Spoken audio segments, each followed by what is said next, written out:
नमस्कार दर्शकों, आज हमारे बीच आए हैं डॉक्टर रणदीप सिंह परिहार, नमस्कार।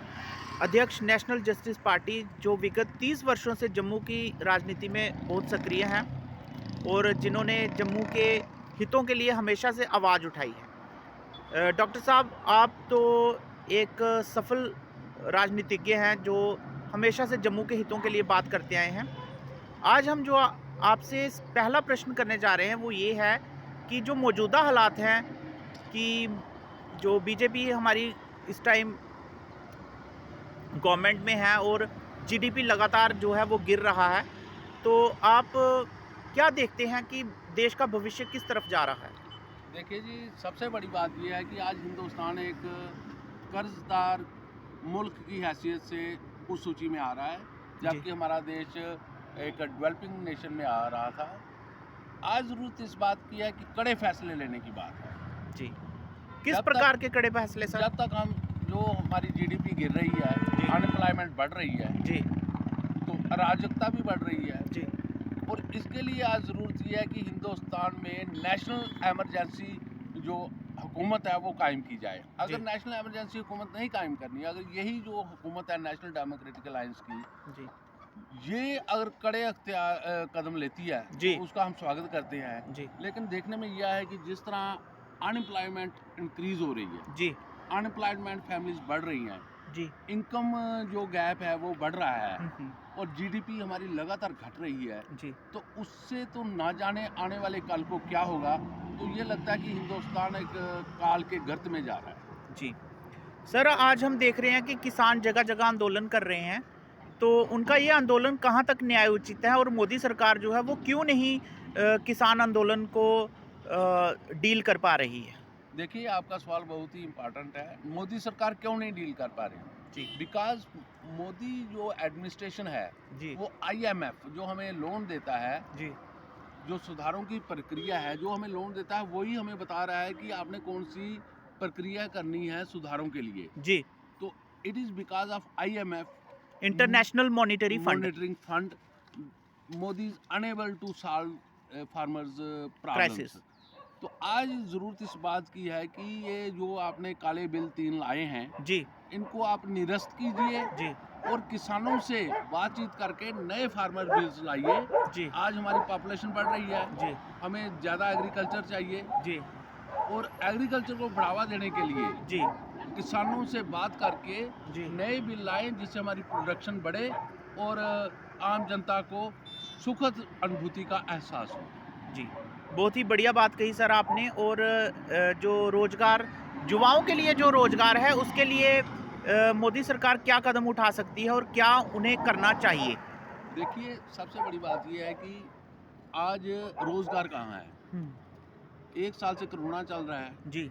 और उस स्थिति में बहुत से जो रोज़गार समाप्त हो गए हैं। जी। और अगर आप कुछ करना चाहते हो तो सबसे बड़ी बात यह है कि अननेसेसरली जो वेजेस है, जी।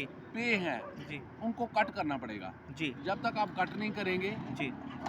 तब तक ये मसला हल नहीं होगा। जी। और जो सरकारी खर्चे हैं जी। उनको 50% कट कर दीजिए। जो आप पे दे रहे हैं, जी। जैसे केएस अफसर हैं, आईएएस अफसर हैं, ब्यूरोक्रेसी है, उनकी जी। कम से कम 40% पे कट कीजिए। कट की जाए। गस्टेड ऑफिसर तक जो है 40% जो है पे कट की जानी चाहिए। जी।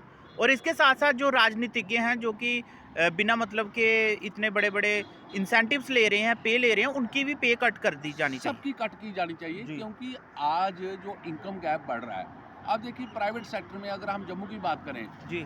तो it is very much difficult. 10,000 रुपया कमाना भी बहुत मुश्किल है। Hmm. Whereas a fourth class employee जी। गेटिंग मोर देन 25,000, बिल्कुल बिल्कुल। तो इट इज़ वेरी डिफ़िकल्ट। आज हमारे जो एग्रीकल्चरिस्ट हैं या जिन्होंने एमबीए की है, बीसीए की है या एमएससी की है, जी। वो लोग आज इस स्थिति में नहीं है कि प्राइवेट काम करके भी वो 10,000 रुपया कमा सके। आपका कहने का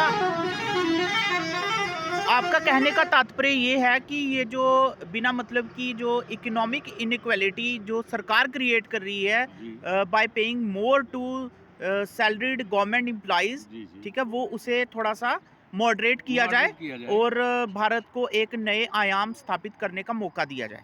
जी, इसमें हम ये कहेंगे जी। कि जो भी 60 साल के ऊपर का व्यक्ति है हिंदुस्तान में, जी और जिसको कोई आय का साधन नहीं है, जी उसको 5,000 से मिनिमम पेंशन जो है दी जानी चाहिए। बिल्कुल अब ये जो कोरोना का वैक्सीन आया है, जी आपने देखा कि कोरोना चाइना में आया सबसे पहले और उसके बाद ये दुनिया में फैला। जी अगर हम वैक्सीनेशन कर रहे हैं जी तो जो हिंदुस्तान के हमसाये मुल्क हैं, जी India is a mother country, जी मदरलैंड, इसको जी मदर इंडिया कहते हैं। जी all those nation, those who are सब नेशंस ऑफ इंडियन यूनियन। जी तो ये अगर भारत सरकार हिंदुस्तान के नागरिकों को मुहैया कर रही है फ्री वैक्सीनेशन जी कोरोना की, तो हमको ये जो सब नेशन है उनको फ्री वैक्सीनेशन करवानी चाहिए। करवानी जो हमारे सब नेशन है उनमें अफगानिस्तान है, जी पाकिस्तान है, नेपाल है, भूटान है, श्रीलंका है, म्यांमार है, बर्मा है और मालदीव्स है। जी तो ये हम फ्री उनको मुहैया कराएं और एज ओल्ड पेंशन भी दें,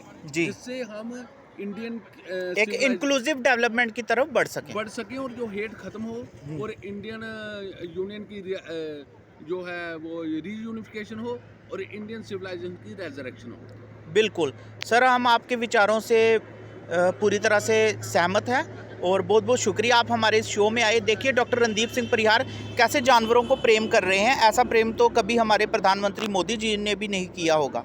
तो ये इनका बड़प्पन है। और देखिए ये गाय माता हमारी किस तरह से हमारे डॉक्टर साहब के पास आए हैं और देखिए किस तरह से ये इनको पुचकार रहे हैं। ये सर ये तभी हो पाता है जब कोई सच्चा व्यक्ति जो है वो अपना कार्य कर रहा हो।